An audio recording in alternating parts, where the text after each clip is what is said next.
news, and we get expert analysis into all of them, bringing our guests in the studio to look at all sides of the issue. Well, it's no longer news that the Senate has rejected the National Water Resources Bill. But again, this bill, a lot of people have said, well, it would do very well, particularly for people of the Niger Delta region. A lot of people are already applauding the Senate for rejecting the controversial Water Resources Bill 2023 after it was listed for concurrency on the order of the paper for consideration and passage.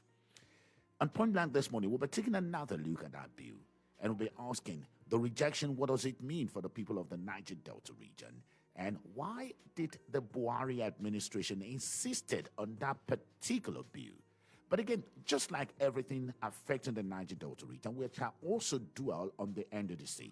NDDC, just like the UNPADEC before it, were all conceived as an interventionist agency to address critical problems of pollution and degradation of the ecosystem of the Niger Delta region. And this struggle has consumed so many lives and destinies, including that of late Adakaboro, Dr. Ken Sarowa, and so many others. 23 years after, the people of the Niger Delta region are still alleging that they are being shortchanged by NDDC. It is unthinkable that NDDC has been in existence since the year 2020, since the year 2000, yet the people of the area are saying there are no tangible or durable recorded successes by the NDDC. And the question is, why? So we'll be looking at all of that this morning, and we have with us in the studio a voice that has been very vocal, speaking on the issue of development for the Niger Delta region, speaking on the issue of equal justice for people of the Niger Delta region. In fact, the forum has been at the front burner presenting solutions and coming out with blueprints for the development of the Niger Delta region. And I'm talking about the Pan-Niger Delta Forum, PANDEF. And with us in the studio this morning is the esteemed Publicity Secretary of PANDEF, Mr. Ken Robinson. And thank you so much, staff, for coming to the studio to talk to us this morning. Thank you, Shegu. Dr. Ken Robinson. Dr. Ken Robinson, beg your pardon. I'm sorry. Thank you for what Super FM 93.3 is doing for our people, enlightening, educating, informing, and always putting at the front burner issues that affect our people in the Niger Delta region. Thank you so much, and good morning, listeners, wherever you are. Thank you. Dr. Ken Robinson and I will be looking at the water bill and 23 years of the NDDC. Perhaps, Doctor, let us begin with, I know that's the most interesting one for you, before we come to the water bill. 23 years of NDDC. A lot of people are finding it so unthinkable that we cannot place our hand on one critical success area of NDDC. And again, it has become an issue of stigma for the people of the Niger Delta. Everywhere we go and we identify as people of Niger Delta, and they'll say, well, you had the NDDC, or you have the NDDC, and you've not done well. What do you think the problems are? Shegu, perhaps it's proper to say that 23 years in the life of any organization is huge, and for NDDC, it came up with great expectations, and the point to note is that there is the act establishing that commission, and the act clearly, explicitly states the purposes and functions of that organization. And surprisingly, those who have managed that commission over the years have not followed the functions as expressed in the act clearly or strictly. So what are the problems? Basically, it's about sincerity of purpose and political will on the part of the government. You appoint persons based on relations with those who are your friends or those who work for you or who are loyal to you, and basically not on competence, not on the capacity, not on the pedigree of the person, the track record of the person. And so people are basically appointed because they are friends of a friend of the government, they are classmates of a friend of the government, they are relations of a friend of the government, and they bring them on board. And when those who have been appointed have danced to the tunes of those who nominated them, and not following the rules as established by the act establishing the NDDC. And so the problem has been that it's been a platform to reward political loyalists. It's been a platform a conduit pipe for funding elections in the region, even outside the region. And so less attention has been given to addressing the issues for which that commission was established. Remember that that commission, the act established in the NDDC, repealed the Oil Minerals Producing Areas Development Commission, UNPADEC, Decree 1998, and established the NDDC to address the issues arising from oil and mineral exploration in the Niger Delta area. Sure. So primarily, the plan was to see, how can we use this platform to address the years of backwardness in terms of infrastructural development, and then also address the environmental challenges and the degradation that has arisen due to the oil and gas exploration activities. And then there are 10 items listed in the act establishing the NDDC Commission that this commission should do for the Niger Delta people. The commission is to plan, is to propose, is to implement a developmental plan for the Niger Delta region. The commission is even to liaise with the IOCs and other developmental partners in the region on specific developmental needs to address. But the commission has been more concerned with clearing water hyacinths, building boreholes, doing the roads of a friend to his house in some cities. And so after 23 years, it's difficult to say, okay, look, this is a landmark project that the NDDC has done with some have claimed trillions of naira passed through that commission. But the truth of the matter is that some have also insinuated that of the trillions that have come in, majority of it has also gone out back to Abuja through the back door. So money comes in, and because those who handle the major contracts in the region are not indigenous to the Niger Delta, those who handle them are either proxies for persons from outside the Niger Delta region. So majority, a bulk of the sum of money that has come into the NDDC has also been taken back to Abuja through the back door.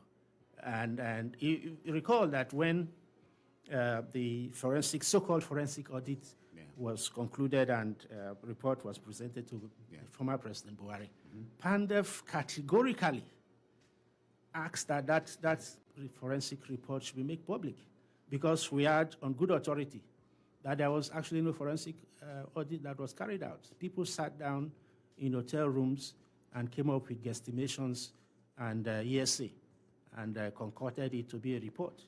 And the reason is clear. Most of the persons that would have been indicted by a thorough forensic report are not indigenous to the Niger Delta, because our people, majority of our people who have benefited from contracts in the Niger Delta are miniature contracts. The bulk of the contracts are handled by persons who are from outside the Niger Delta region. But that is not an excuse for the level of dissatisfaction that has been experienced in terms of executing or the management and administration of the commission. It must be said that our people, whether they were appointed by their friends and whatever, they have been given the responsibility to carry out an assignment to address the developmental challenges of our people and improve the living standards of our people. And they shouldn't fail to do it. But again, if you say they shouldn't fail, it seems to so many of us, particularly those watching us from outside, that we have actually failed. And you've said a whole lot that we'll be talking about. Now, if you consider it vis-a-vis some reports that have come out, I recall that the former Minister of the Niger Delta Affairs, Senator Godswill Akpabio, in 2019 said over 12,000 NDDC projects were abandoned. And the former Attorney General and Minister of Justice of the Federation, Abubakar Malami, was in 2021 quoted as saying that the NDDC forensic audit report showed that about 13,777 projects were compromised. Isn't a failure by us, the people of the Niger Delta?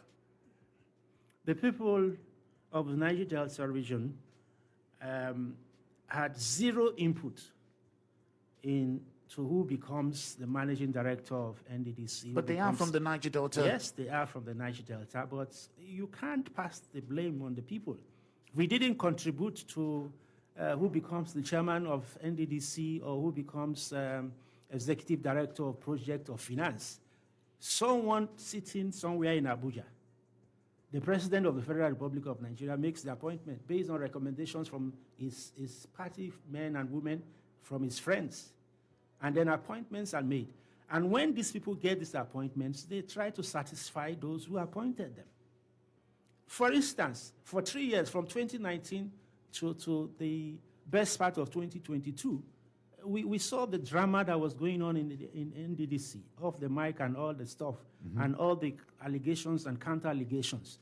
And Mr. President, then President Muhammadu Buhari, watched on like an unconsigned spectator. He was the President of the Federal Republic of Nigeria. He appointed these men.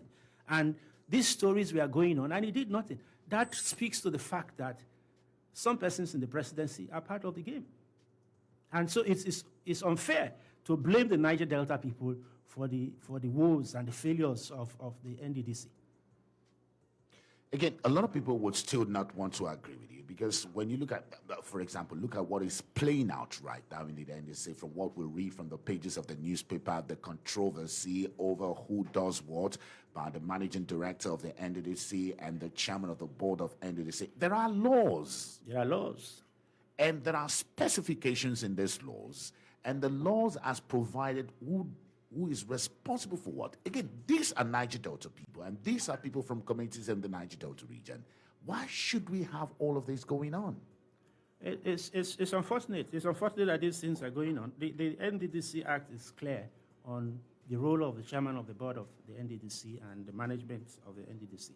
There is a management for the NDDC. And that management, the chairman of the management committee, is the managing director of the board, of the commission, not the chairman of the commission. And these things are known. So at times one is amazed at the level of unnecessary drama that people try to throw up, perhaps all in the interest of, you know what happened in 2019 when a supposed board was nominated and approved by the Senate in 2019, where there were clear violations of the act that established the commission. By the specifications of the act, the NDDC board provides that the chairman of the board shall rotate alphabetically from A to Z. And after Abia State, it was Akwa Ibom State, it goes down to Bayelsa State, and then it was Cross River State. The next chairman of the board was to come from Delta State. But in 2019, government officials, ministers, skipped Delta State and nominated Edo State to be chairman of the board, and then gave managing director to Delta State. And of course, the Senate of the Federal Republic of Nigeria approved that error and sanctioned it. And we saw the crisis that followed, and then that board that was cleared and nominated was not inaugurated. And then, of course, today we have a new board. And surprisingly, some of the stories, ugly stories that we saw in the past are trying to resurface. But I think that President Bola Tinubu, with his renewed hope agenda, will correct some of these errors, these misappropriations, these unnecessary altercations, and ensure that people play their roles according to established laws and regulations. But again, Dr. Ken Robinson, a lot of people have said the problem is in the law itself, and a lot of people are saying that we should amend the NDDC law. For example, if you look at the law, the NDDC law and that of the Ministry of the Niger Delta, they're performing the similar function. That's what it seems to me. I mean, I've read the two of them. I've looked at the NDDC and the Ministry of Niger Delta Affairs, and I'm asking that. It looks as if it's duplication of responsibility. So you talked about this new government. Again, before we go to those listening to us, how would you want this new government to act in line with NDDC? Let the government follow the rules.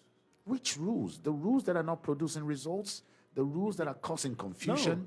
No, the NDDC Act is explicit. The Ministry of Niger Delta is a creation of the federal government. There is no law, as it were, specifically saying, but the mandate of the Ministry of Niger Delta is to coordinate developmental issues in the Niger Delta region. It's like the clearinghouse. The NDDC has specific roles to play. The law is not the problem. It's the operators of the law.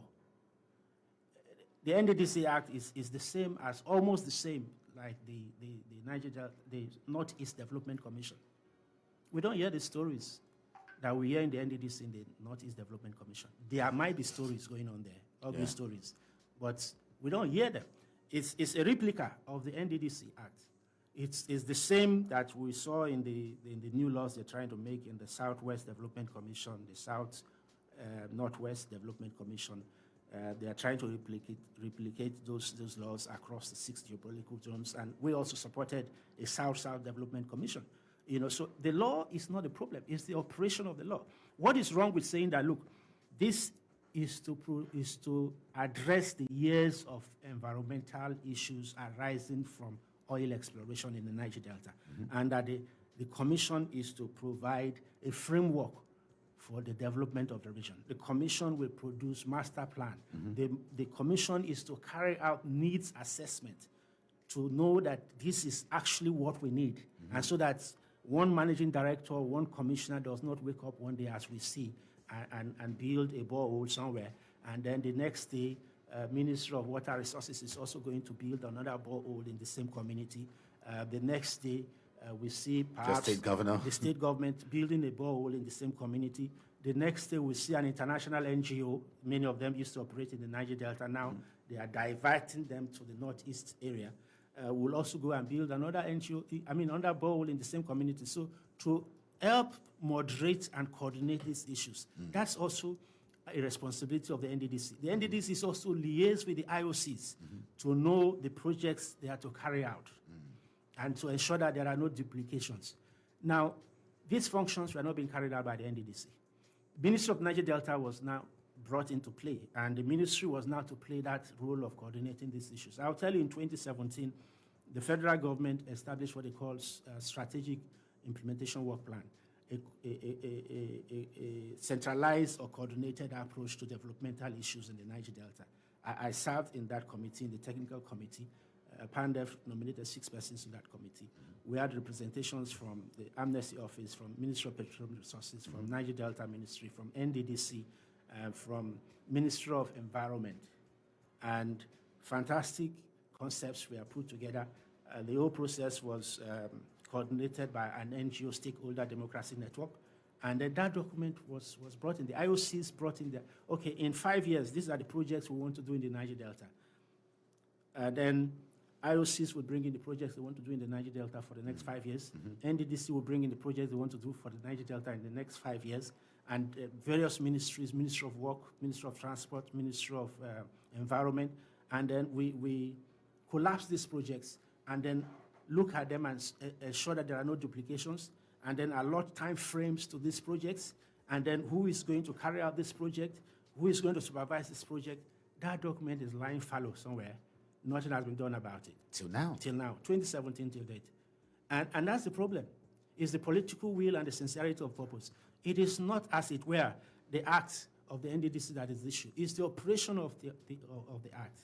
It's the management and administration of the commission. If we get it right at the level of management and administration, the story would have been different. Dr. Ken Robinson is the Publicity Secretary of the Pan-Niger Delta Forum, PANDEF, and we are having conversation about the NDDC, that special purpose vehicle created for the development of the Niger Delta region by the Act 2000, Act number 6, Law of the Federal Republic of Nigeria. And we are asking the question, how well has this commission done? How should this present government or President Bola Tinubu treat the NDDC? What are the challenges? How can we get it right moving forward 23 years after? And I'm talking to Dr. Ken Robinson. Now, we'll throw open the telephone lines just to get a first set of call before we go to the issue of the repealing of the water bill and the implication for the people of the Niger Delta region. Again, the telephone numbers are open: 070-5079-1021, 081-174-31021, 090-3984-8244. Would you agree with Dr. Ken Robinson that President Bola Tinubu should ensure that the law are followed thoroughly? Or would you agree with other views that are calling for the scrapping of the NDDC, and some others that are saying it was time we reorganized the NDDC? What's your take? Let's get your views. Good morning, and thank you so much for joining us. Point blank. Good morning, Mr. Shegun. My name is Elder Teller. Thank you so much, Elder Teller. Yes. I agree with your guest there. To stand on this issue. You see, Shegun, let me tell you something. Why is it that anything that affects or that comes to this part of the country must be decided by people from outside this place? Why is it? Let me tell you, the business authority started to real estate here. And I beg your pardon, your line is not very clear. I don't know, maybe you might just need to It's not change clear? position. Yeah, it's not very clear. You might just need to No. yeah. Now, I'm talking about the business authority Okay. that was started in this part of the country, the whole river state, was initiated by how would that be? Now, one of the reasons they gave was that they were not part of Nigeria before independence. And they pleaded with them. And they now asked that thing to happen. That was how the business authority was established. After that time, they created it all over the country. And you see, now they now want the NDDC to be started. They have their own over there. Anything that these people ask for, they also want to ask for it. Why all these things? I mean, this region is the region that is sustaining this country economically. And they don't want to do anything substantial. Good morning. Thank you so much. I'll take. Hello, good morning, and thank you for joining us. Hello, good morning once again, Shegun. Good morning, sir. To the guests in the studio, good morning. Thank you. Good morning. Yes, my name is Chief Comrade I am Brave. Yeah, Shegun, I don't know what is befalling the Niger Delta. Shegun, as I speak with you, you know Abonima work too well. That landing jetty was destroyed by then Umpadek. And look at it today. Go to Buguma. The shore protection has been awarded by Umpadek and Ring Road. As I speak with you till today, it has not been achieved. And people from the Niger Delta will mount the leadership of Umpadek and NDDC. There is no foreigner that is mounting the leadership. And we are having issues like this. We are the people that are feeding this nation by the special grace of God. If NDDC and the governors were doing well, I don't think the people of Niger Delta is going to regret. But we have been suffering a lot of things. And the former NDDC, there is forensic audit. Up to this moment, we have not gotten anything concerning that. And they have appointed interim and no-interim, and now there is substantive leadership. And what are their blueprints? I think the Niger Delta leaders should advocate that whosoever that is being appointed that cannot take up a good project from the Niger Delta, the people will protest and they should leave. And Mr. President should please bring out that audit and prosecute those people who have been embezzling the fund of the Niger Delta. Thank you, and God bless you. Iron Briggs, thank you so much. Now, again, a lot of calls are coming in, but you see, Dr. Ken, this is a very vexatious issue. Just recently, there was another one that actually, and we're beginning to ask ourselves, are we learning? I don't know if you recall a case that the cat and mouse game between the Minister of Niger Delta and the Honor Chair-led board of the NDDC. And that even came to the fore when the board went ahead to sign a PPP agreement, a summit held at a hotel. And again, a whole lot of things coming up here where we gather that it's just undescribable, despite everything we've said in the past. And yet, even the new board, there seems to just be going the same line of mistakes. Are we learning at all? It's regrettable. And perhaps we could just say that let's be hopeful. Let's give the benefit of that to the new government. For some of us, we think that this is the beginning of a new era. and therefore that the President Bola Tinubu administration will be more responsive and will be more sincere and fairer in its attitude towards the issues of the Niger Delta region. For the President's board and management of the NDDC, we hope to engage with them and as leaders in the region that are committed to the concerns of our people. We align ourselves, we work in tandem with the majority views of our people, reasonable views of our people, and therefore we will appeal to the present management to perhaps deviate from the status quo and do things differently. The management, I'm sure, is aware of the provisions of the Act. They are aware of the rules of the various category of officers and members of the board, and therefore they should endeavor to, as it were, salvage this situation and give a hope to the people of the Niger Delta.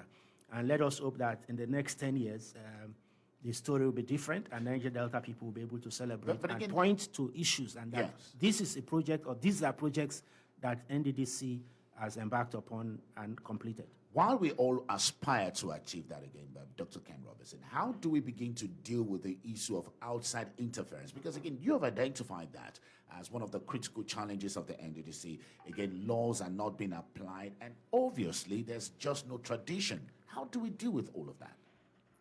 I will tell you a story, and I say this with all sense of responsibility. In a previous government, someone was close to the government, and the person got a paper from the presidency, went to NDDC, a contract was awarded, he never did the project, he was paid some money, and that's the story. And this kind of stories are common with not just the NDDC, with other establishments, national establishments in the country, with NNPC, with, name it, with NPA. They are common, and it's a Nigerian problem.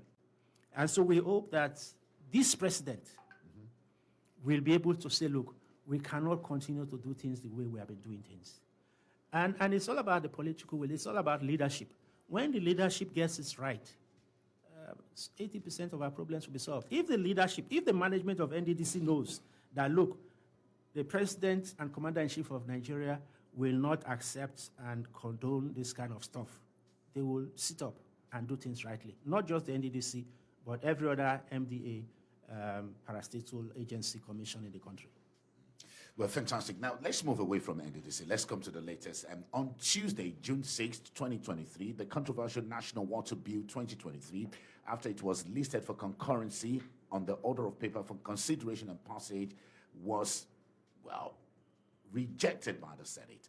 Again, for people like you who have spoken against that bill, this will be an excitement or an exciting news for you. Don't forget that the bill was first introduced in 2018, spanned both 8th and the National Assembly.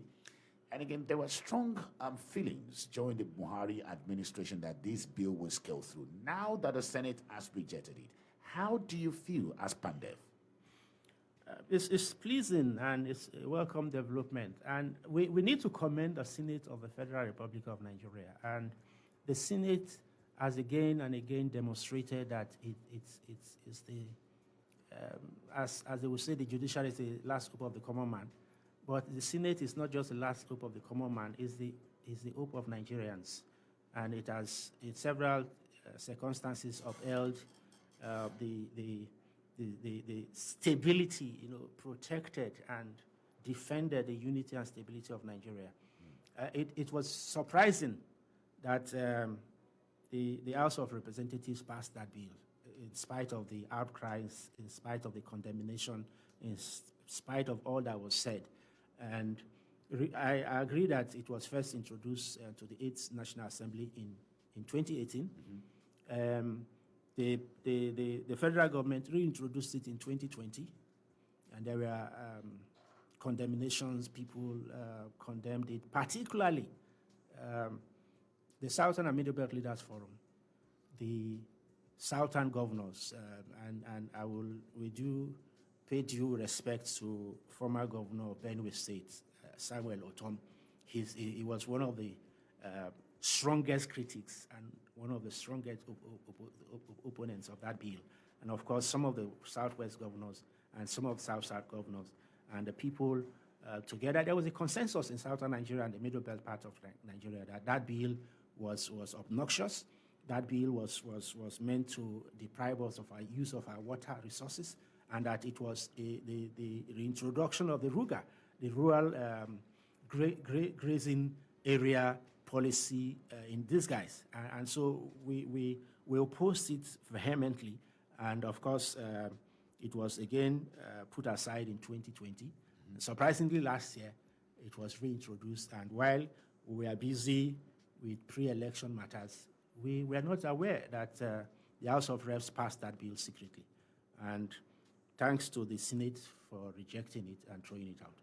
But again, those who are in support of the bill have said that the critics of the bill are opaque of development that this bill could bring to us. Because some of them have said the overall objective of the bill is for the amalgamation for efficient management of water resources sector for the economic development of Nigeria and well-being of Nigerians. And again, they went further to say, under this bill, citizens' right of access to water and basic sanitation is guaranteed. Under this bill, the bill, it will be meeting basic human needs of present and future generations. And again, they are saying that the bill is not doing anything new because, you see, there are laws already making provisions for this. So that the Senate has rejected the bill, does it really mean anything for Nigeria or Niger Deltans? It does, and you see, those statements, those who defend the bill, I think that the rest of us are ignorant people, and that we cannot read and understand the things that are not said. You know, some hidden aspects of that bill, it's purely to control the resources, both surface and underground water resources of Nigeria. And the bill, the states that would have been affected by that bill are Lagos State, Ondo State, Ogun State, Edo State, Delta State, Kwara State, Kogi State, Benue State, Anambra State, Enugu State, Akwa Ibom State, Adamawa State, Taraba State, Nasarawa State, Niger State, Imo State, Rivers, Bayelsa, Plateau, and Kebbi. And if you see that the sponsors of that bill were from Jigawa, the first person who sponsored it in 2018 was from Jigawa State. The next person was from Kano State. The next person from Sokoto State. And the federal government was insisting on that bill. Now, that bill would have denied Nigerians in some parts of the country right to the use of water. The bill said for you to build a house and perhaps provide yourself a borehole, you need a license from the federal government. The federal government can now decide how you use the water. A section of the bill says if the government is not satisfied that you're using the water in a beneficial way, it can seize your license. So Nigerians will have to be caged, and then that the water will be made available to all Nigerians. And so when you get words like that, it was clear that they were trying to bring in the Rugal But again, policy. beg your pardon, Dr. Ken Robinson, because again, if you look at the Water Resources Act of 2004, some of these issues you are raising are already in the Water Resources Act of 2004. And if you place it side by side with the now rejected bill, National Water Resources Bill, you'll discover that there's just no difference in that. Perhaps Nigerians are even ignorant of what is contained in the Water Resources Act 2004. Don't you think so? No, I don't think so. If the Water Resources Bill addresses these issues, why are you trying to repeal it and bring in a new act, a new bill? You know, it was clear that government had an ulterior motive. There were motives that were not expressed. And for us, we consider that the idea was because the Ruga policy failed. They didn't get it in creating settlements in various certain areas of Nigeria, particularly in southern Nigeria and in the middle belt areas of Nigeria. And because they didn't succeed in pushing through their Ruga settlement idea, they came up with this water bill and tried to push it on Nigerians. And you know, we got information. We were told by our people in the National Assembly, particularly in the House of Reps. The House of Reps is greatly lopsided. the Senate expresses equality of states, 3 senators per state. In the House of Rep, there are other dynamics and statistics that are used, and so it's lopsided. Okay. And any time a bill comes to the House of Reps that is not in favor of certain sections of the country and in favor of the North, they are able to push it through because the numbers they have there. But in the Senate, it's equality of states, and every state has 3 persons, so it's difficult to push through their obnoxious bills through the Senate. Okay. Dr. Ken Robinson, I just wanted to take a pause because I want us to take some calls on this particular matter. And again, if you want to speak concerning the NDDC, you're also free to send us your comments. And don't forget, you can send us your comment on our WhatsApp page, 09059481021. And Dr. Ken Robinson, I will also be asking you, do you have any fears that we might just have a reintroduction of this? Because you have said it, it seems to be very important to those of the northern part of the country, given the Ruga policy or the Ruga agenda. Are there fears that we could have another reintroduction or a backdoor pushing of this bill? And what should our representative, particularly from the state you've mentioned, what should they look out for as we begin to look at the 10th National Assembly? Quickly, let's go to the telephone lines. Good morning, and thank you for joining us. This is Point Blank. Good morning, Shegu, once again. Thank you so good much, morning sir. to your guest, Dr. Ken Robinson. My name is Mishak. I'm calling from Transamadi. Mishak, good morning. Good to have you in the studio, Doc. I think I would like to meet you one of these days, so we can also discuss. I'll be eager to meet you, Doc. Shegu, this bill, for me, Mishak is an environmental manager, for the records. This bill, for me, it's obnoxious. Why do I say it's obnoxious? Shegu, a few weeks ago, first of all, let me say that, or it's obnoxious, first of all, because this bill is attempting to repeal the Land Use Act, such that a greater part of the land will now be vested on the federal government. Because why do I say? Why do you now want to extend the management of the waterways to groundwater management, boreholes? So that means, in essence, you are also beginning to also annex lands, repealing the Land Use Act in the back door.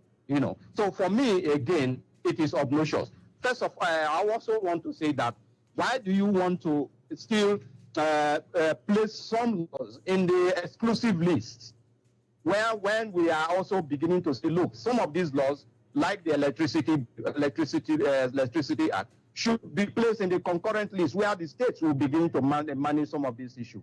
Now, apart from that, I have a challenge. The federal government has not even been able to properly manage our waterways. All right, Michelle, I beg your pardon, because we have very little time.